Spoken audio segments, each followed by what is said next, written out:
السلام علیکم ورحمۃ اللہ وبرکاتہ۔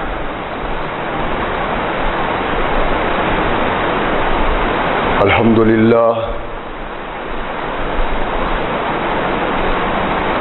للہ نحمده ونستعینه ونستغفره ونؤمن به ونتوکل علیہ ونعوذ باللہ من شرور انفسنا ومن سیئات اعمالنا من يهده الله فلا مضل له ومن يضلل فلا هادي له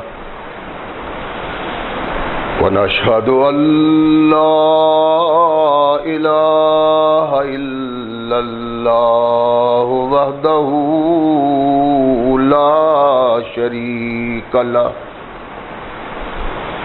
ونشهد أن محمدا عبده ورسوله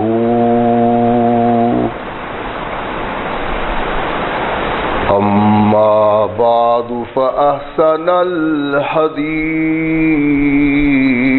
كتاب الله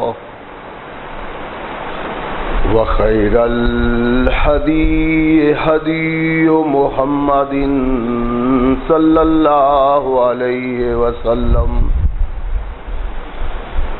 وشر الأمور محدثاتها وكل محدثة بدعة وكل بدعة ضلالة وكل ضلالة في النار أما بعد فأعوذ بالله السميع العليم من الشيطان الرجيم من حمزه ونفخه ونفثه بسم الله الرحمن الرحيم ذلك بأنهم كانت تأتيهم رسلهم بالبينات فكفروا فأخذهم الله إنه قوي شديد العقاب۔ صدق اللہ مولانا العظیم وصدق رسولہ النبی الکریم۔ ہر قسم کی حمد و ثنا، تعریفات و توصیفات اس خالق و مالک کے لیے ہیں جس نے ساری کائنات کو تخلیق دیا اور اس کی حسن و آبادی کے لیے حضرت انسان کو تخلیق فرمایا۔ کروڑوں درود و سلام اس ہستی اقدس و مقدس پہ کہ جس کا نام نامی اسم گرامی ہے محمد۔ لاکھوں رحمتیں ان نفوس قدسیہ پہ کہ جنہوں نے سرور کائنات علیہ الصلاۃ والسلام سے اس ضابطۂ حیات کو وصول کیا اور اس کو ہم تک پہنچانے کے لیے اپنا تن من دھن قربان کر دیا۔ اللہ کی یہ بہت بڑی کرم نوازی ہے کہ اس نے اس ضابطۂ حیات کو ہم تک پہنچانے کے لیے ایسے مضبوط ذرائع اور اسباب استعمال فرمائے کہ ان کی موجودگی میں ہم ببانگے دھول کہہ سکتے ہیں کہ یہ ضابطۂ حیات جو آج ہمارے ہاتھوں میں قرآن کی صورت میں موجود ہے، یہ وہی ضابطۂ حیات ہے جو آج سے کم و بیش 1450 سال پہلے نبی کائنات رسول ثقلین حضرت محمد رسول اللہ صلی اللہ علیہ وآلہ وسلم پہ انسانوں کی رشد و ہدایت کے لیے نازل ہوا۔ اللہ کی اس کرم نوازی پہ ہم جس قدر بھی اس کا شکریہ ادا کریں، کما حق ہو اس کا شکریہ ادا نہیں ہوتا، اس لیے کہ یہ ضابطۂ حیات وہ دستور المتقی ہے کہ اگر انسان اس سے تعلق پیدا کر لے تو یہ قرآن اس کی دنیاوی زندگی میں ایک عظیم انقلاب پیدا کر دیتا ہے، اور اگر اس کو اپنے جسم و روح پہ جاری و طاری کر لیا جائے تو یہی وہ واحد ضابطۂ حیات ہے جو انسان کو دنیا کے ساتھ ساتھ عقبہ کی کامیابی کی ضمانت بھی دیتا ہے۔ مگر بدنصیبی کہ ایسے ضابطۂ حیات کی موجودگی میں بھی ہم ایسی بدنصیبی کی زندگی بسر کر رہے ہیں کہ شاید تختہ عرض پہ کوئی دوسری قوم اتنی بدنصیب نہ ہو۔ اللہ کا وہ پیغام اور اللہ کا دیا ہوا دستور ایسا عظیم دستور ہے کہ جس سے بڑھ کے انسانی زندگی کے لیے کوئی بہترین دستور نہیں ہو سکتا، اس لیے کہ یہ دستور اس شخصیت نے ترتیب دیا ہے جس نے انسان کی فطرت کو تشکیل دیا ہے۔ تو انسانی فطرت کے مطابق اللہ نے اس قرآن کو بھی تشکیل دیا ہے۔ اس کے باوجود اگر ہم اس کی برکتوں سے محروم ہیں تو فطرت کے باغی ہیں ہم، اور یہ کائنات کی بہت بڑی بدنصیبی۔ اس کا سبب کیا ہے؟ بنیادی طور پہ نبی رحمت محمد رسول اللہ صلی اللہ علیہ وسلم سے اعراض کی زندگی، اور یہ اعراض ہماری طبیعتوں میں کیوں پایا جاتا ہے، ہمارے کردار میں یہ اعراض کیوں ہے؟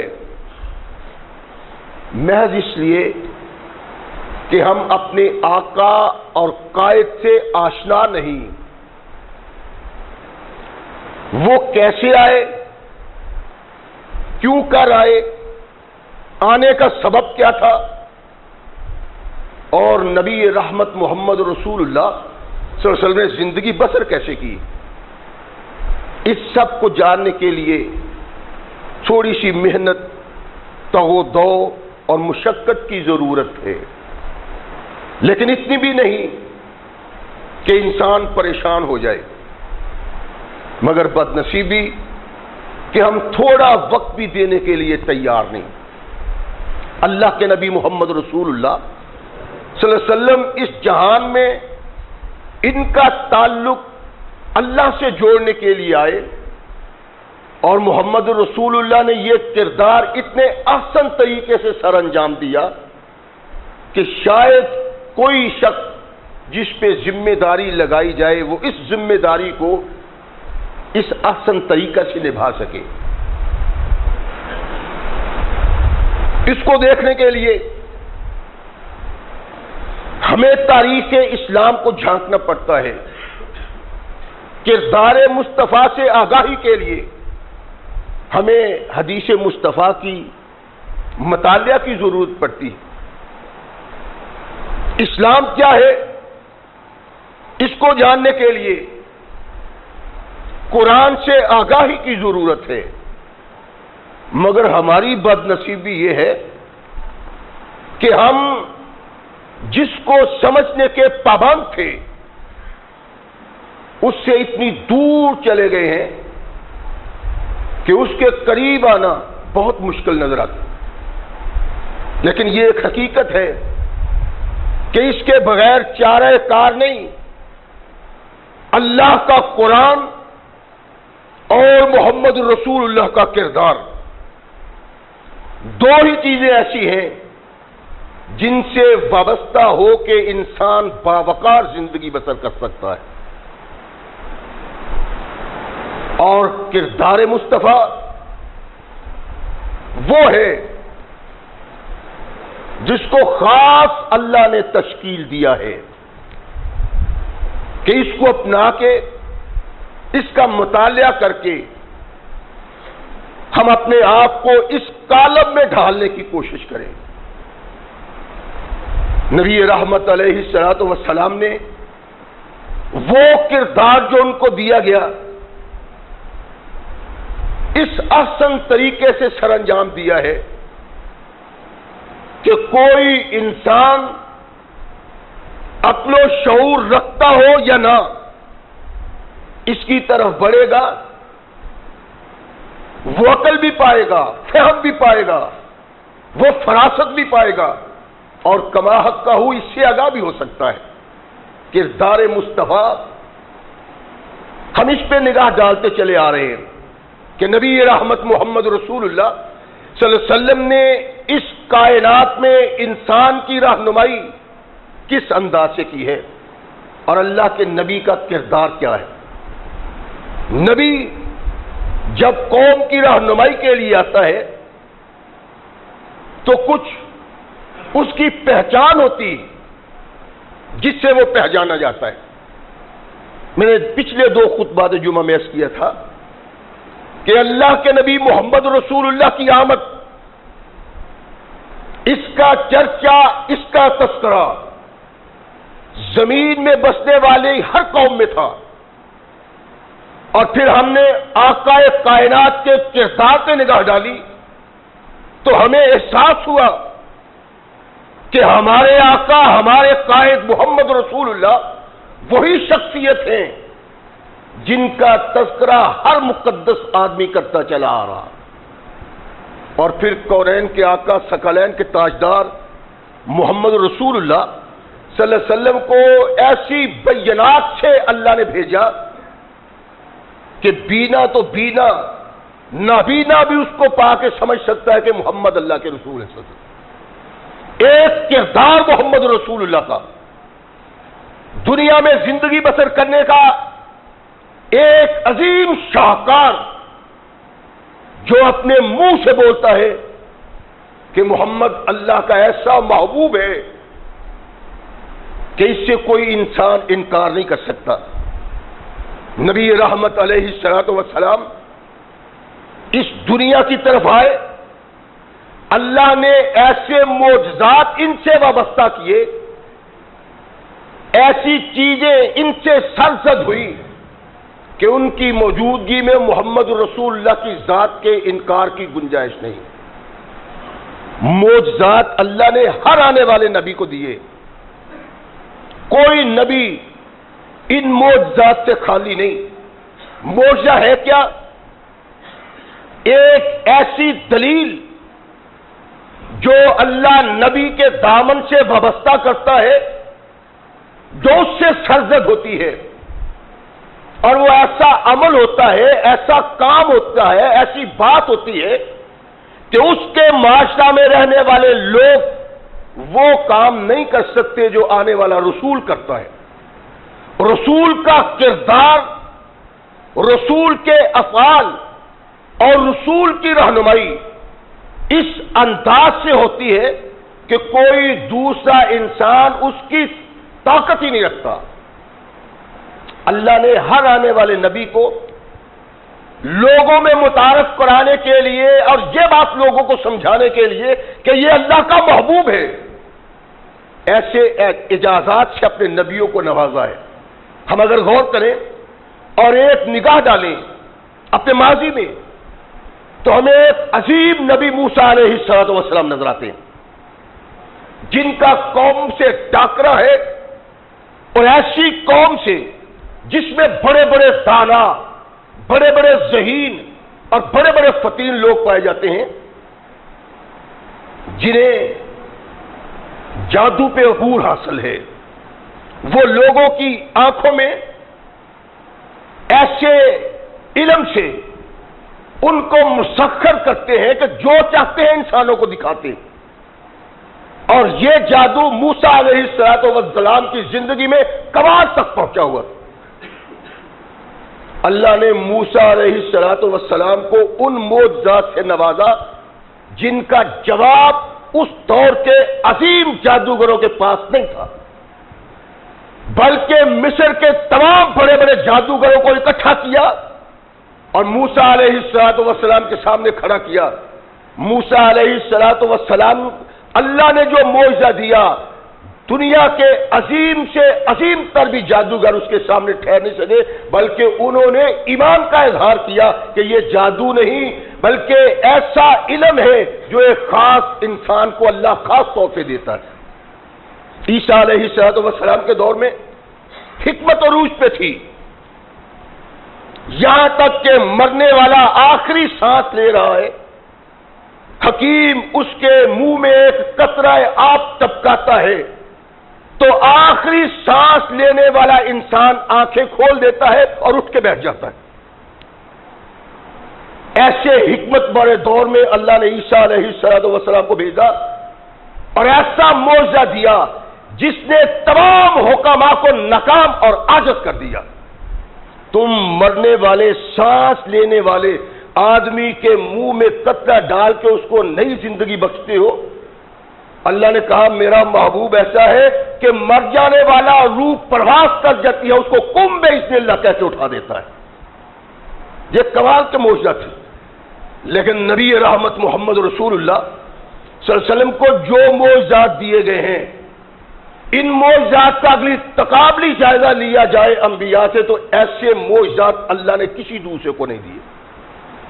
یعنی تقابلی جائزہ نہیں رسول اور انبیاء میں، بلکہ ایک حقیقت کا اظہار ہے کہ اللہ کے رسول محمد رسول اللہ صلی اللہ علیہ وسلم کا اپنا جسم سارا ہی اعجاز ہے، اور کائنات کے آقا محمد رسول اللہ صلی اللہ علیہ وسلم کو جو کلام دیا گیا ہے وہ محمد رسول اللہ کی نبوت کا بہت بڑا اعجاز ہے، عظیم معجزہ، جسے اللہ کے نبی نے اس انداز سے بیان کیا کہ اللہ نے مجھے ایسا کلام دیا ہے جس کلام کی جوڑ پوری کائنات میں نہیں، اور یہ محمد رسول اللہ کا صرف فرمان نہیں بلکہ اس اعجاز کو قوم نے تسلیم کیا اور قوم کے بڑے بڑے فصاحت و بلاغت کے تاجداروں نے محمد رسول اللہ کے سامنے گھٹنے ٹیک دیے۔ یہ دور فصاحت کا ہے، بلاغت کا ہے، لکھنے والا لکھتا ہے، سننے والا سرور پاتا ہے، نظم لکھتا ہے تب بھی، غزل لکھتا ہے تب بھی، سننے والا سنتا ہے تو وہ ان حروف و الفاظ پہ غور کرتا ہے، اس کا دل جھوم جھوم جاتا ہے۔ نبی رحمت محمد رسول اللہ صلی اللہ علیہ وسلم آئے اور ان کو ان فصاحت و بلاغت کے مالک لوگوں کے سامنے پیش کیا اور کہا فاتو بسورۃ من مثلہ، او قرآن کی بات نہیں، میں اللہ کا محبوب ہوں، اللہ نے مجھے قرآن دیا، یہ 30 پاروں پہ مشتمل ہے، میں تمہیں 30 پاروں کی بات نہیں کرتا، قرآن کی سورت جیسی ایک سورت لے آؤ۔ اور نبی رحمت محمد رسول اللہ صلی اللہ علیہ وسلم کا یہ جو معجزہ ہے، اس نے اپنے آپ کو خود بنایا۔ اللہ کے نبی علیہ السلام پہ لوگ تان کرتے تھے کہ محمد ایک ایسا انسان ہے جو اولاد سے محروم ہے، ابتر ہے، جب مر گیا معاملہ ختم۔ جب اللہ کے نبی محمد رسول اللہ کو یہ الزام دیا جاتا، ایسی بات کی جاتی، میرے آقا کا چہرہ پریشان ہو جاتا۔ اللہ نے آسمان سے سورت اتار دی، انا آتیناک الکوثر فصل لربک وانحر انا شانئک ھو الابتر۔ مورخ کہتا ہے کہ محمد رسول اللہ اس سورت کے نازل ہونے پہ اتنا خوش ہوئے کہ چہرہ چاند سے زیادہ تمتماتا ہے۔ اللہ کے نبی نے کہا کہ آج مجھ پہ جو کلام نازل ہوا ہے میرا دل بڑا مسرور ہے۔ صحابہ نے سنا، وہ بھی مسرور ہوئے۔ اور اس دور میں بڑے بڑے فصیح بلیغ فکر رکھنے والے فقاہت رکھنے والے لوگ اپنے کلام کو کعبۃ اللہ کے ساتھ آویزاں کر دیتے ہیں. اگر کوئی نظم لکھتا ہے تب، اگر کوئی نثر لکھتا ہے تب، اگر کوئی غزل لکھتا ہے تب، اگر کوئی شعر لکھتا ہے تب وہ کعبۃ اللہ کی دیوار سے آویزاں کر دیتے. اور ملک الشعراء آتا ہے جس کو عرب کے شعراء کا تاجدار کہتے. وہ آ کے اس میں کمی ہے بیشی ہے، کوئی زیادہ کرتا ہے کوئی کم کرتا ہے، اور وہ کلام جو ملک الشعراء پاس کر دیتا ہے وہ پاس شدہ کلام ہے. سارے لوگ اس کو سمجھتے ہیں، فصاحت و بلاغت میں اس کا جواب نہیں. جب نبی رحمت محمد رسول اللہ صلی اللہ علیہ وسلم پہ یہ کلام نازل ہوا، ایک صحابی نے فرط مسرت سے ان 3 فقرات کو کعبہ کی دیوار پہ آویزاں کر دیا کہ انا آتیناک الکوثر فصلی لربک وانحر انا شانئک هو الابتر. ملک الشعراء آتا ہے، شعروں کو دیکھتا ہے، نثر کو دیکھتا ہے، غزل کو دیکھتا ہے، اور اس میں جو کمی ہے اس کمی کی نشاندہی کرتا ہے، اس میں جو بیشی ہے اس بیشی کی نشاندہی کرتا ہے. اور کوئی کلام لکھنے والا ایسا نہیں جس کلام کی وہ اصلاح نہیں کرتا. جب کعبۃ اللہ کی دیواروں پہ آویزاں کلامات کو دیکھتے ہوئے وہ اس مقام پہ پہنچتا ہے جہاں یہ سورہ لکھی ہوئی ہے انا آتیناک الکوثر فصلی لربک وانحر انا شانئک هو الابتر.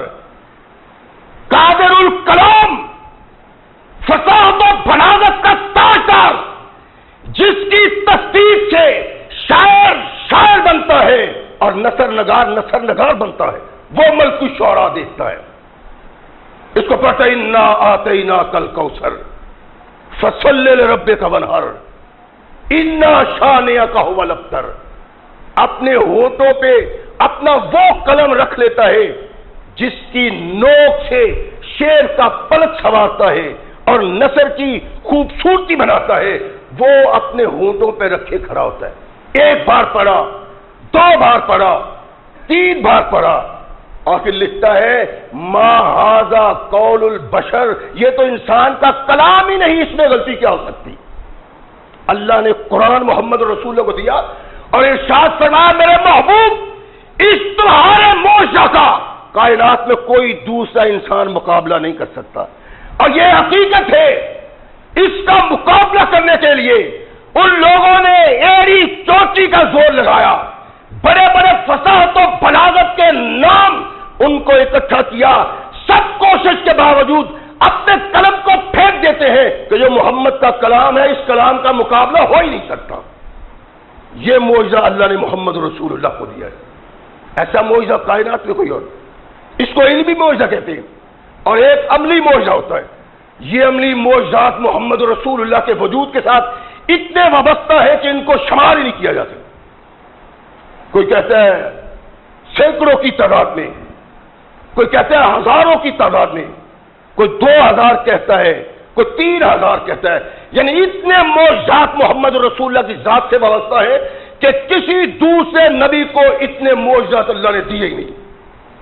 اور پھر معجزات بھی ایسے جن سے ذات مقدس کا تعلق اللہ سے ظاہر ہوتا ہے. نبی رحمت محمد رسول اللہ صلی اللہ علیہ وسلم خندق کے موقع پہ صحابہ خندق کھود رہے ہیں. ایک مقام آیا کہ تمام صحابہ اپنی کدالیں پھینک بیٹھے. اللہ کے نبی یہ پتھر نہیں ٹوٹتا. نبی رحمت محمد رسول اللہ صلی اللہ علیہ وسلم نے ارشاد فرمایا کہ اس کو میں توڑتا ہوں. جابر کہتے ہیں، بخاری مسلم کی روایت ہے، جابر کہتے ہیں کہ میں نے دیکھا آقا کائنات اس پتھر پہ کدال مارتے ہیں اور تھوڑی سی ریت کی مانند وہ سرکتا ہے. اور اس کے ساتھ میں نے دیکھا کہ محمد کریم کے پیٹ پہ پتھر بندھا ہوا ہے. کہتے میں پریشان ہو گیا، میں نے سب کچھ چھوڑا، بھاگ اپنے گھر گیا، بیوی سے کہا کہ میں نے دیکھا ہے محمد رسول اللہ بھوکے ہیں اور اس بھوک کو مٹانے کے لیے کھانے کو کچھ نہیں، میرے آقا نے اپنے پیٹ میں پتھر باندھا ہوا۔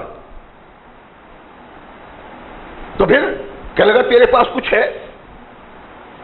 کہنے لگی بس یہی ایک بکری کا بچہ ہے اور یہی ایک سا جو ہے۔ کہنے لگا چکی چلاؤ اور جو کا آٹا بناؤ۔ جو کا آٹا بن گیا، بکری کا چھوٹا سا بچہ ہے، بکری کے بچے کو ذبح کیا، گوشت بنایا، چولہے پہ رکھا۔ کہنے لگا تم یہ سب کچھ تیار کرو، میں محمد رسول اللہ کو پیغام دیتا ہوں کہ وہ میرے گھر میں بطور مہمان آئے۔ اللہ کے نبی اپنے صحابہ میں لگے ہوئے، جابر آتے ہیں، فَصَارَرْتُهُ، جابر کہتے ہیں اللہ کے نبی کے قریب آئے، کانوں کے ساتھ منہ لگایا، عرض کی اللہ کے نبی میرا دل پھٹ گیا ہے، میرے آقا نے نہ جانے کب سے روٹی نہیں کھائی۔ ثقلین کے تاجدار کو کہا آقا ایک سا جو ہے میرے پاس، بیوی کو کہہ رہا ہوں کہ آٹا بناؤ، بکری کا چھوٹا سا بکرا تھا، بچہ اس کا، اللہ کے نبی اس کو کاٹ کے آپ پہ رکھ پہ آیا ہوں۔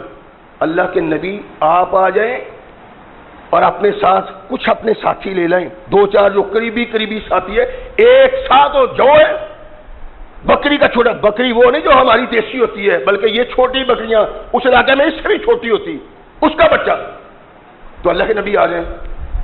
جابر کہتے ہیں میں نے اللہ کے نبی کے کان میں کہا فَصَارَرْتُهُ، میں نے چھپا کے کہا اللہ کے نبی نے جب یہ بات اپنے کانوں سے سنی اعلان کر دیا لوگوں جابر تمہاری دعوت کرنا چاہتا ہے، تمام لوگ جابر کے گھر چلو۔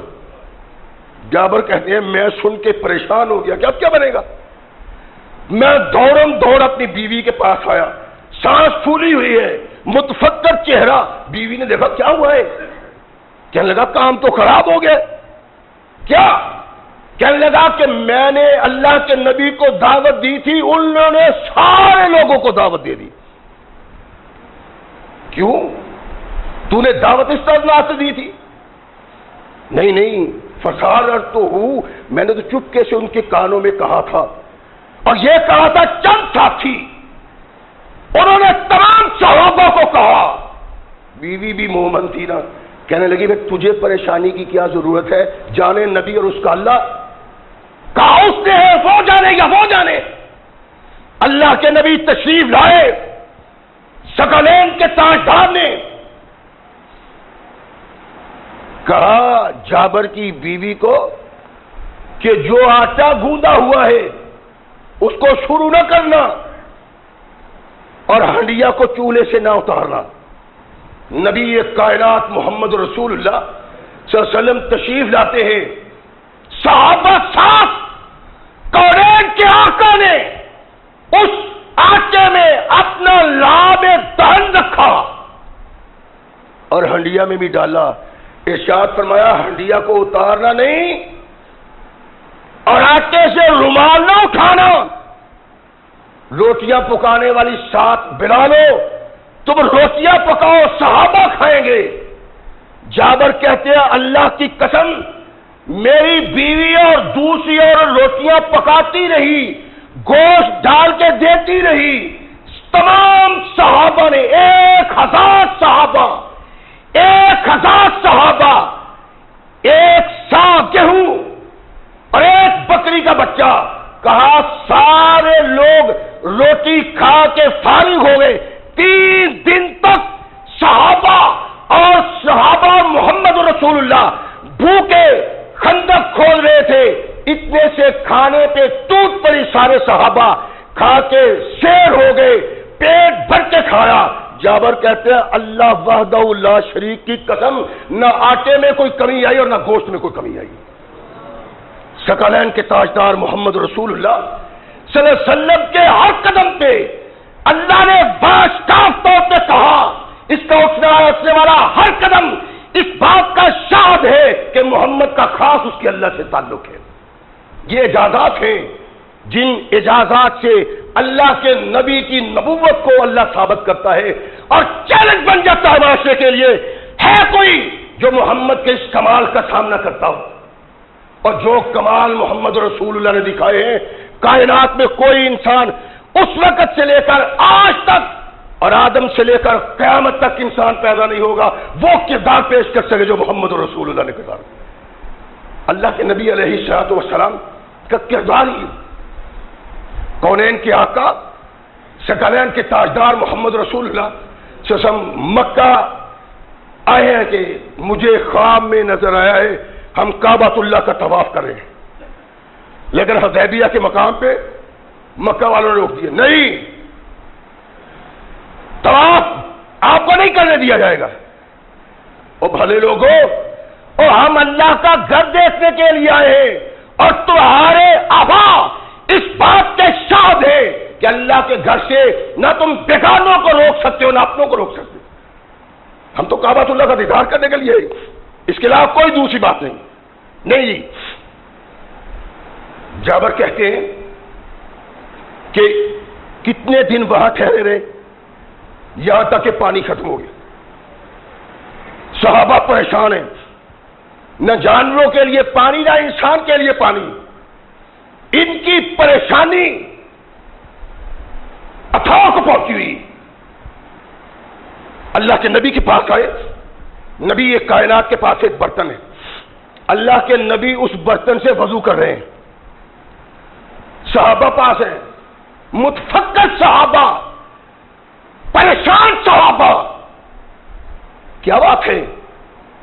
عرض کر رہے ہیں اللہ کے نبی ایک پانی کا قطرہ نہیں، یہی پانی ہے جو آپ کے سامنے برتن میں موجود ہے، اور پیاس سے حلق میں کانٹے چبھ رہے ہیں اللہ کے نبی، پانی نہیں۔ ارشاد فرمایا کوئی بات نہیں۔ جابر کہتے ہیں کہ نبی رحمت محمد رسول اللہ صلی اللہ علیہ وسلم نے اپنا ہاتھ اس برتن میں ڈالا، اللہ کے نبی نے اپنا ہاتھ اس برتن میں ڈالا، کہتے ہیں کائنات کے رب کی قسم میں نے دیکھا محمد رسول اللہ کی انگلیوں سے پانی اس طرح اچھل کے نکل رہا ہے جیسے کوئی چشمہ جاری ہو گیا۔ اللہ کے نبی محمد رسول اللہ اور پانی پیتے ہیں صحابہ، وضو کرتے ہیں صحابہ۔ پوچھنے والے نے کہا جابر اللہ کے نبی کی انگلیوں سے پانی کس قدر نکلا؟ فرمایا اگر 1,00,000 آدمی ہوتا تب بھی کفایت کر جاتا، لیکن ہم 1,500 آدمی تھے، ہم نے پیا بھی، وضو بھی کیا، اس کو اکٹھا بھی کیا، پانی محمد رسول اللہ کی انگلیوں سے جاری۔ ایسا کائنات میں کہیں معجزہ نہیں۔ کافر کو دندان شکن جواب دیا موسیٰ علیہ السلام کے معجزے نے۔ قوم نے کہا اللہ کے نبی پیاس سے خشک ہو گئے، حلق کانٹے چبھ رہے ہیں، اللہ سے درخواست کرو، اللہ سے دعا کرو۔ اللہ کے نبی نے اللہ کی طرف دیکھا، ارشاد فرمایا موسیٰ اس پہاڑ کے پتھر پہ اپنی لاٹھی مارو۔ نبی نے اپنی لاٹھی ماری، وہاں سے پانی نکل آیا۔ صحابہ خوش، موسیٰ خوش، اعتراض کرنے والوں نے اعتراض کیا یہ کوئی معجزہ نہیں ہے، ہم نے لاکھوں مقام دیکھے ہیں جہاں پتھروں سے پانی نکلتا ہے، یہاں بھی پتھر کے نیچے پانی تھا، موسیٰ نے لاٹھی ماری، پانی نکل آیا، معجزہ یہ کہاں سے آ گیا؟ اللہ نے کہا بد نصیبوں یہ تمہاری بد نصیبی ہے، وگرنہ موسیٰ کے معجزے کا کمال ہے ایک پڑے ہوئے پتھر سے پانی کا جاری ہو جانا۔ دشمن نے اعتراض کیا، میرے آقا کو خالق کائنات نے وہ معجزہ دیا کہ اس وقت سے لے کر آج تک معجزہ سن کے حیران ہو جاتا ہے کافر، لیکن اعتراض کی گنجائش کوئی نہیں۔ پتھر سے پانی نکل سکتا ہے، انگلیوں سے پانی نہیں نکل سکتا۔ فرمایا میرے محبوب ان اجازات کو دیکھ کے بھی اگر کوئی تیرا بھاگی ہے تو اس کی بد نصیبی ہے۔ وہ جہنم کا مال ہے، وگرنہ محمد کا کمال ہے، اس کے اعجاز کا کمال ہے کہ کائنات میں کوئی دوسرا اعجاز ایسا دکھا ہی نہیں سکتا۔ نبی رحمت محمد رسول اللہ صلی اللہ علیہ وسلم کا ہر اٹھنے والا قدم، ان کی زندگی کا ہر لمحہ، اس کی ہر سانس ایسی ہے کہ اس کے کمال پہ شاہد ہے،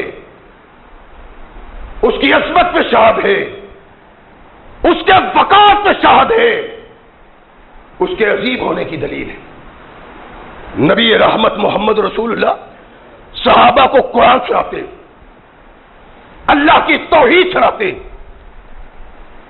اور ٹیک لگانے کے لیے نبی رحمت محمد رسول اللہ صلی اللہ علیہ وسلم نے ایک اونٹ تنا، کھجور کا تنا، کونین کے آقا محمد رسول اللہ اسے ٹیک لگاتے ہیں۔ جب بھی واز کرتے ہیں اس تنے سے ٹیک لگاتے ہیں۔ کسی نے مشورہ دیا کہ آقا کیا ممبر نہ بڑھا لیا جائے؟ ارشاد فرمایا بڑھاؤ۔ نبی رحمت محمد رسول اللہ صلی اللہ علیہ وسلم کے لیے ممبر بنایا جاتا ہے۔ کاریگر نے ممبر تیار کر دیا، کونین کے آقا ثقلین کے تاجدار اس ممبر پہ بیٹھ جاتے اور بیٹھ کے الحمدللہ نحمدہ و نستعین کہا۔ اللہ کے نبی کے منہ سے اللہ کی توحید کا آوازہ نکلا۔ جابر کہتے ہیں کہ ہم نے دیکھا وہ تنا کھجور کا زاروں قطار ہوتا ہے اور اس کے رونے کی آوازیں ہم بھی سنتے ہیں۔ نبی رحمت محمد رسول اللہ صلی اللہ علیہ وسلم نے اس کو چھوڑا، اس پہ بیٹھے، زاروں قطار روتا ہے، انتہا کا روتا ہے۔ کاغذ انتر شکا، کہا قریب تھا اتنی آج سے رونے والا تنا پھٹ جاتا۔ کونین کے آقا ثقلین کے تاجدار محمد رسول اللہ صلی اللہ علیہ وسلم نے اس کی آواز سنی، کونین کے آقا ممبر سے اترے، اس تنے کے پاس گئے، اخذہا فضمہا، اللہ کے نبی نے کھجور کے تنے کو پکڑا، اپنے سینے سے لگا لیا۔ جابر کہتے ہیں کہ اس طرح سسکیاں لے رہا تھا جس طرح پیار سے رونے والے بچے کو ماں خاموش کرواتی ہے پیار اور محبت سے، اور روتے روتے بچے کی ہچکی بن جاتی ہے۔ اللہ کی قسم وہ کھجور کا تنا اس طرح سسکیاں لے رہا تھا اور محمد کریم اس سے پیار کر رہے تھے، یہاں تک کہ وہ تنا خاموش ہو گیا۔ میرے آقا نے ارشاد فرمایا کہ اس کے ساتھ ٹیک لگا کے میں اللہ کا ذکر کیا کرتا تھا، اب یہ ذکر سے محروم ہو گیا، اس لیے رو رہا تھا۔ کونین کے آقا محمد رسول اللہ کا ایک کردار ہے، ان کا وجود اللہ کی توحید کا اسباب اور ان کی نبوت کائنات میں بسنے والے نابینا لوگوں کے لیے بنائی کی حیثیت رکھتی۔ نبی رحمت محمد رسول اللہ کا ایک کردار ہے، یعنی نبوت جو اللہ نے دی اور اس کے اسباب کے لیے جو معجزات دیے، نہ اس نبوت کا کوئی جواب ہے، نہ اس کتاب کا کوئی جواب ہے، اور نہ محمد رسول اللہ کے معجزات کا کوئی جواب، کوئی کائنات میں نہیں تھا۔ اللہ کے نبی انسانیت کے لیے رحمت ہے، اور رحمت بن کے دکھایا محمد رسول اللہ صلی اللہ علیہ وسلم۔ تشریف فرما ہے مسجد سے، ایک شخص آتا ہے، اللہ کے نبی کا محبوب، جس نے خود کو وقف کر دیا ہے کہ میں نے اپنے آقا کے منہ سے نکلنے والے حروف و الفاظ قیامت تک آنے والے مسلمانوں تک پہنچانے، اور سب سے زیادہ حدیث بیان کرنے والے ابو ہریرہ رضی اللہ تعالی اللہ کے نبی علیہ الصلوۃ والسلام کے پاس آئے، ان کی آنکھوں سے آنسو تھے۔ کہ ہوا کیا ابو ہریرہ؟ کہتے ہیں اللہ کے نبی میں اپنی ماں کو واس کیا کرتا ہوں، میں اس کو آپ پہ ایمان لانے کی ترغیب دلا کرتا ہوں، اللہ کے نبی بڑے پیار سے، وہ مجھ کو برا کہتی ہے، وہ مجھ کو جھاڑ پہ لاتی ہے، وہ مجھ کو دھکے دیتی ہے، لیکن آقا میں پھر بھی اس کو ترغیب دلاتا ہوں کہ نہیں، محمد کو تسلیم کر لو صلی اللہ علیہ وسلم، اللہ کا رسول، اللہ کا پیغمبر، اور زمین میں انسانوں میں سب سے بڑھ کے اللہ کا محبوب۔ ماں ایسے محبوب انسان کے ساتھ تعلق ہونا چاہیے. اللہ کے نبی آج اس نے ایسے الفاظ آپ کے متعلق بیان کیے ہیں کہ ابو ہریرہ کا کلیجہ پھٹ گیا ہے. کہتے ہیں آتے تو رسول اللہ صلی اللہ علیہ وسلم اب کا روتا ہوا میں محمد رسول اللہ کے پاس آیا. اللہ کے نبی نے ارشاد فرمایا ابو ہریرہ ہوا کیا ہے, تم کیوں رو رہے ہو؟ اللہ کے نبی اس لیے رو رہا ہوں. کونین کے آقا خاموش ہیں. عرض کرتے ہیں اللہ کے نبی میری ماں کے لیے ہدایت کی دعا ہی مانگ لیں. اللہ کے نبی سب کچھ کے باوجود آپ کی رہنمائی, میں اپنی ماں سے اتنا پیار کرتا ہوں کہ دنیا میں کسی چیز سے اتنا مجھے پیار نہیں. اللہ کے نبی میں کس طرح برداشت کروں کہ میری ماں جہنم کی آگ کا نوالا بن جائے؟ میری ماں کے لیے ہدایت کی دعا کریں. اللہ کے نبی مسکرائے, ہاتھ اٹھائے, اللہم اہد ام ابی ہریرہ, اللہ ابی ہریرہ کی ماں کو ہدایت دے دے. کہتے ہیں کونین کے آقا ثقلین کے تاجدار محمد رسول اللہ نے جب یہ الفاظ اپنی زبان سے نکالے, میں واپس دوڑتا ہوا گھر کو آتا ہوں اور اتنی تیز دوڑتا ہوں, اتنی تیز چلتا ہوں. سبب کیا تھا ابو ہریرہ؟ کہتے ہیں اس لیے کہ میں دیکھنا چاہتا ہوں اپنے گھر میں پہلے پہنچتا ہوں یا محمد کی دعا آسمانوں پہ پہلے پہنچتا ہوں.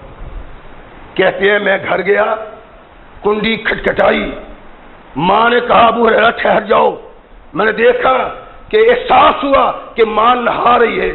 نہانے کے بعد کنڈی کھولی, اپنے کپڑے بدلے اور کہا ابو ہریرہ اشہد ان لا الہ الا اللہ واشہد ان محمدا عبدہ ورسول. ابو ہریرہ میں اللہ کی توحید اور محمد کی رسالت پہ ایمان لے آئی. ابو ہریرہ کہتے میں نے کوئی بات نہیں کی. فرجعت رسول اللہ صلی اللہ علیہ وسلم, وہ آپ کا فرمایا میں پھر رسول اللہ کے پاس آیا, آنکھوں میں پھر آنسو تھے. اللہ کے نبی نے ارشاد فرمایا ابو ہریرہ کیا ہوا ہے؟ آج کے اللہ کے نبی میرے گھر پہنچنے سے پہلے آپ کی دعا میرے گھر پہنچ گئی تھی. میری ماں نے آپ کی رسالت اور اللہ کی توحید کو مان لیا ہے. فحمد اللہ, اللہ کے نبی نے تعریف اللہ کی ابو ہریرہ کائنات میں بہت ذات کی ہے جو محمد کی معاون ہے, اور اس اللہ کی میں تعریف کرتا ہوں جس نے میرے منہ سے کلمات نکلنے کے ساتھ تیری ماں کو ہدایت دے دی. اللہ کے نبی کا زمانے میں وجود انسانیت کے لیے رحمت, اور محمد کریم کا کردار کا ہر رخ ایک ایسا بڑا معجزہ ہے کہ اس معجزے کا انکار کوئی کافر بھی نہیں کر سکتا. کافر کو بھی یقین ہے جو محمد رسول اللہ کہتے ہیں وہی سچ ہوتا ہے.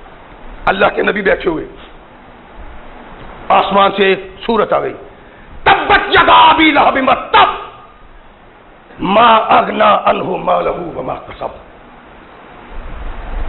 مکے میں یہ شور اٹھا کہ محمد کے رب نے کہا ہے کہ ابھی لہب کے دونوں ہاتھ ٹوٹ جائیں, یہ ہلاک ہو جائے, اس کا مال برباد ہو جائے. اور ابو لہب محمد کریم کا حقیقی چچا ہے. بکواس کی گالیاں دی, اس کی بیوی نے بھی برا بھلا کہا. کونین کی آقا ثقلین کے تاجدار محمد رسول اللہ تشریف فرما ہے. اللہ کے نبی نے اپنی بیٹی ابو لہب کے بیٹے کے ساتھ اس کی نسبت کی ہوئی. زمانہ نبوت سے پہلے اللہ کے نبی نے ام کلثوم کی نسبت عتبہ بن ابی لہب سے کی ہوئی تھی. ابھی رخصتی نہیں ہوئی تھی جب یہ سورہ مقدسہ اتری. وہ آیا, ماں نے باپ نے ہاتھ ڈلائی, کہا تو محمد کا ادب کرتا ہے اور وہ تیرے باپ کے لیے یہ کہتا ہے, تیری ماں کے لیے یہ کہتا ہے, تیری غیرت کہاں گئی؟ سب کچھ چھوڑتا ہے, نبی رحمت محمد رسول اللہ کو تاج کے لیے نکلتا ہے. آیا, کہنے لگا محمد صلی اللہ علیہ وسلم نہ تو پسند ہے نہ تیرا دین پسند ہے, تیری بیٹی کو واپس کیا میں نے, چھوڑ دیا میں نے, طلاق دے دی, اور نفرت کرتا ہوں تم سے. آگے بڑھ کے محمد کریم کا دامن پکڑ کے کھینچتا ہے, قمیض پھٹ جاتی ہے محمد رسول اللہ. بکواس کرتا ہے, ہذیان بکتا ہے, اور منہ ادھر کر کے تھوکتا ہے محمد کریم کی طرف. ثقلین کے تاجدار محمد رسول اللہ نے آسمان کی طرف نگاہ اٹھائی اور کہا اللہم سلط علیہ کلب من کلابک، اللہ اپنے درندوں میں سے کسی درندے کو اس پہ مسلط کر دے. کیا بگاڑا ہے میں نے اس کا؟ کیا بگاڑا میری بیٹی نے اس کا؟ اس نے اس کی توحید کی، اس کو داغ لگایا، مجھ سے بیعدبی کی، اس کو چشمے کائنات کے لیے عبرت بنا دو. اللہ سے دعا دی اللہم سلط علیہ کلب من کلابک، اس پہ اللہ کتا مسلط کر دے اپنے کتوں میں سے، درندہ مسلط کر دے اپنے درندوں میں سے. نبی رحمت محمد رسول اللہ نے کہا. ابو طالب بھی وہاں بیٹھا تھا. ایک بھتیجے نے دوسرے بھتیجے کی متعلق کہا. ابو طالب کہنے لگا اور آج تک عرش والے نے محمد کی بات موڑی نہیں، تو کس طرح بچ سکتا ہے محمد کے اس چلنے والے تیر سے؟ میں پریشان ہوں تمہارے لیے.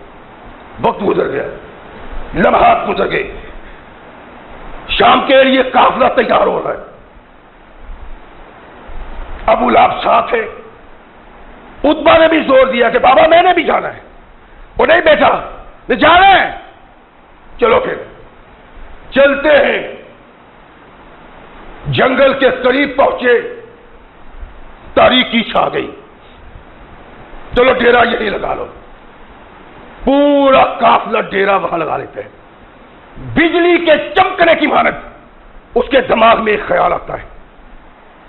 اپنے ساتھیوں سے کہتا ہے کہ بھائی میرے ساتھ کوئی تعاون کرو، میری مدد کرو. کیا تیری مدد کریں؟ کیا ہوا ہے؟ کہنے لگا ایک دن محمد نے عتبہ کے متعلق کہا تھا اللہم سلط علیہ کلب من کلابک، مجھے ڈر ہے کہ آج محمد کی بد دعا وہ کام نہ کر دے. جنگل میں ہم اب کیا کریں؟ کہنے لگا کہ سارا سامان تجارت اکٹھا کرو. سارا سامان تجارت اکٹھا کیا، پہاڑی کی مانند پہاڑی بنا دی، اوپر عتبہ کے سونے کا انتظام کر دیا. لو جی پہاڑی بن گئی، عتبہ آپ اوپر سوئے گا. کہنے لگا اتنی بات نہیں، بلکہ مدد تو یہ ہے کہ سارے ارد گرد بیٹھ جاؤ اور سونا نہیں، کہیں عتبہ کا وہ حشر نہ ہو جو محمد نے بیان کیا ہے. نہیں سوتے، چاروں طرف بیٹھ گئے. اللہ نے ارشاد فرمایا سو جاؤ. بیٹھے بیٹھے ہی سو گئے. جنگل سے ایک شیر نکل کے آتا ہے، کبھی اس کے منہ کے قریب کبھی اس کے منہ کے قریب، سوکھتا ہے. وہ پریشان ہے کہ میں کس کے لیے آیا، جس کے لیے میں آیا ہوں اس کی خوشبو تو کسی سے نہیں آ رہی.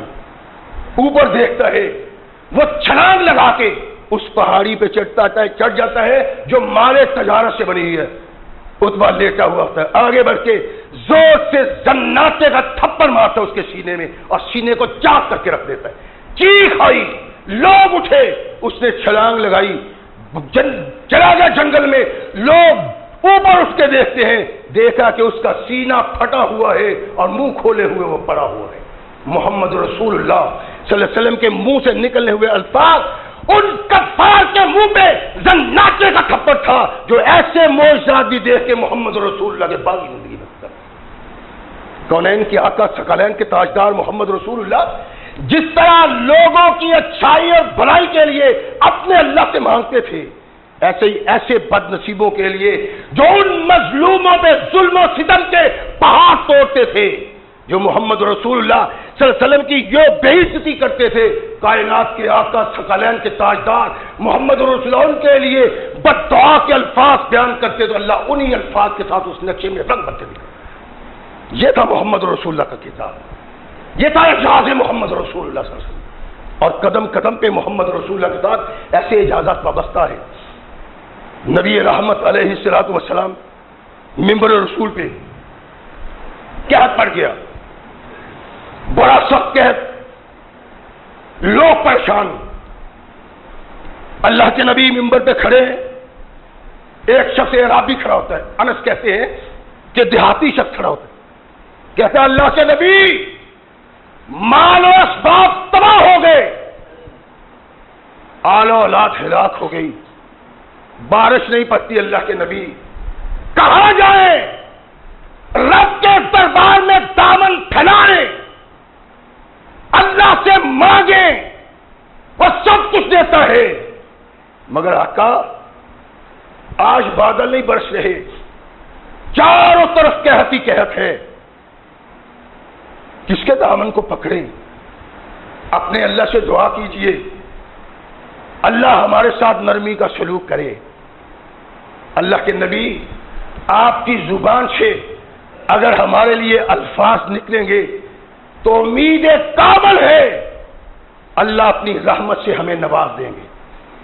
ثقلین کے تاجدار محمد رسول اللہ صلی اللہ علیہ وسلم منبر رسول پہ کھڑے ہیں، اپنے ہاتھوں کو آسمانوں کی طرف اٹھایا اور اللہ سے دعا کی، اللہ تیری مخلوق ہلاک ہو گئی، انسان تباہ ہو گئے، اللہ تیری مخلوق کو تیری رحمت کی ضرورت ہے۔ صحابی رسول عرض کہتے ہیں کہ والذی نفسی بیدہ ما وضعہا، اللہ کے نبی نے جب دعا کے لیے ہاتھ اٹھائے،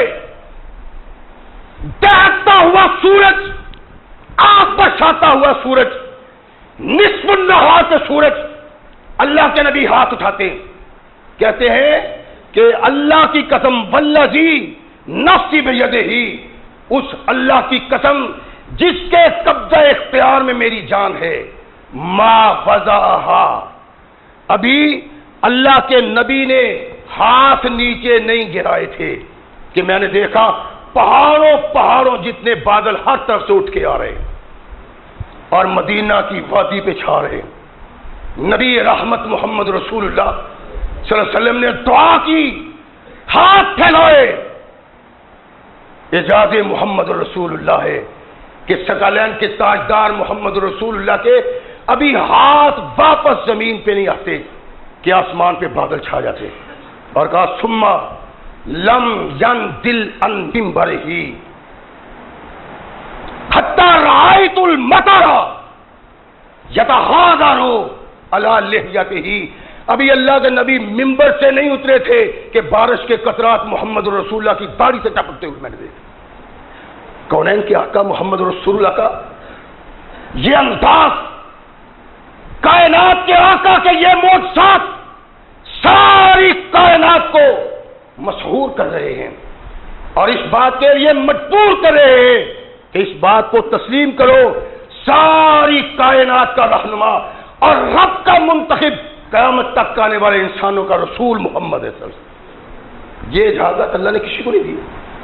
نبی رحمت علیہ الصلوۃ والسلام ہر طرف اپنے ان نظریات کے سبب انسانوں کو دعوت توحید دیتے ہیں، وہ جو اللہ کے باغی ہیں اور وہ جو اللہ پہ ایمان رکھتے ہیں۔ یعنی یہ عیسائی ایسے بھی تھے جو تثلیث کے قائل تھے اور عیسائی ایسے بھی تھے جو مسلمانوں کی طرف اللہ وحد کو مانتے تھے۔ نبی کائنات محمد رسول اللہ صلی اللہ علیہ وسلم کو ایک انسان ملا، عیسائی، موحد، توحید کا پرستار، تثلیث کا نہیں، توحید کا پرستار۔ اللہ کے نبی نے کہا، وہ اللہ کے بندے، تو توحید پرست ہے، ٹھیک ہے، تیرا دین ٹھیک ہے، سب کچھ ٹھیک ہے، لیکن جب تک تو محمد کے دامن سے وابستہ نہ ہوا تب تک تیری نجات نہیں۔ قل ان کنتم تحبون اللہ فاتبعونی یحببکم اللہ، اور جب تک محمد کے دامن سے وابستہ نہ ہوگے تمہاری توحید بھی قبول نہیں۔ یہی عقیدہ ہے محمد رسول اللہ نے جو ہمیں دیا ہے، توحید، اللہ کے رسول محمد رسول اللہ کی اطاعت میں۔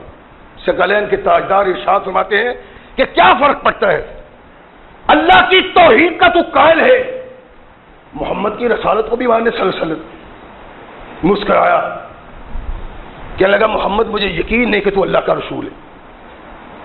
فرمایا اچھا تجھے کس طرح یقین آ سکتا ہے، کس بنا پہ تو مانگے گا؟ کہنے لگا میری ایک بچی فوت ہو گئی، بڑا پیار تھا مجھے، بڑی محبت تھی۔ بیہقی میں دلائل نبوت میں یہ روایت، اچھا محمد صلی اللہ علیہ وسلم اگر آپ اس بچی کو اٹھائیں زندہ کر دیں تو میں مانوں گا کہ آپ کا اللہ سے بڑا تعلق ہے. یہ اس نبی سے ہی تعلق رکھتا ہے جو کہتا ہے کم باذن اللہ، اللہ کے حکم سے اٹھ، اس نبی کا ماننے والا ہے. اور نبی ہے تو محمد عیسیٰ، اگر تم بھی ہو تو تم بھی کر کے دکھاؤ. اللہ کے نبی نے شاہ مجھے قبر پہ لے جاؤ. اگر تو اس بنا پہ مانے گا جس طرح عیسیٰ مردے کو زندہ کرتا تھا میں بھی زندہ کروں تو یہ بھی کر گزر دے. چلو دکھاؤ قبر. قبر پہ لے گیا. سگالین کے تاجدار محمد رسول نے پوچھا اس کا نام کیا ہے؟ کہنے لگا فلاں نام ہے. اللہ کے نبی نے نام لیا اور فرمایا قم باذن اللہ، اللہ کے حکم سے اٹھو. لبیک و سعدیک، حاضر اللہ کے نبی فرما بردارانہ. قبر چھوٹتی ہے. نبی رحمت محمد رسول اللہ اس کی طرف دیکھتے ہیں. پھر بچی سے مخاطب ہوئے کہ بیٹا تم اپنے ماں باپ کے پاس رہنا چاہتی ہو کہ واپس جانا چاہتی ہو اللہ کے؟ کہنے لگی اللہ کے نبی وہاں جو کچھ ہے یہاں نہیں، مجھے اپنے ماں باپ سے اپنے اللہ کا قرب زیادہ پیارا ہے، اس لیے میں نے وہاں ہی جانا ہے. نبی رحمت محمد رسول اللہ صلی اللہ علیہ وسلم نے قم باذن اللہ کہہ کے اس عیسیٰ علیہ الصلوۃ والسلام کے معجزے کو زندہ اور تابندہ کر کے ایک عیسائی کو مجبور کر دیا کہ وہ یہ مان لے ببانگے دہل کہ جس اللہ نے عیسیٰ کو بھیجا تھا وہی اللہ محمد کو بھیجنے والا ہے. نبی رحمت محمد رسول اللہ صلی اللہ علیہ وسلم کی زندگی کا ہر پہلو انسان کے لیے دعوت ہدایت تھی، اور کائنات کے آقا محمد رسول اللہ صلی اللہ علیہ وسلم نے وہ حق ادا کیا، ایسا حق ادا کیا کہ کوئی دوسرا کائنات میں ایسا حق ادا نہیں کر سکتا جس سے محمد رسول اللہ صلی اللہ علیہ وسلم کی نبوت ظاہر اور باہر ہوئی. اس کے باوجود اگر کوئی محمد رسول اللہ کو نہیں ملتا وہ کائنات کا بدنصیب ترین انسان ہے. انسان جس نے انسانیت کو عروج پہ چڑھایا وہ محمد رسول اللہ کی ذات ہے. اور کیسا انسان جس کی زندگی کا ہر رخ انسان کی رہنمائی ہے، اور جس نے ہر انسان کی رہنمائی کی، وہ کسی بھی معجزے کسی بھی زندگی کے رخ سے تعلق رکھتا ہے. تاجر ہو، ڈاکٹر ہو، وہ کوئی اور ہو، سائنسدان ہو، محمد رسول اللہ کا کردار ساری کائنات کے انسانوں کے لیے عظیم رہنمائی کا حامل ہے. اور کوئی انسان دنیا میں ایسا نہیں جس کو اپنی رہنمائی کے لیے محمد رسول اللہ صلی اللہ علیہ وسلم کے کردار میں اس کی جھلک نہ نظر آئے. لیکن اگر کوئی نہیں دیکھتا تو وہ کائنات کا بدترین انسان ہے. محمد رسول اللہ کا کردار جس میں انسان کی ہر رخ سے رہنمائی ہے، وہ کردار کیسا ہے انشاءاللہ العزیز اگر اللہ نے مہلت دی تو اگلے خطبہ جمعہ سے اس موضوع کو شروع کریں گے. وآخر دعوانا الحمدللہ رب العالمین.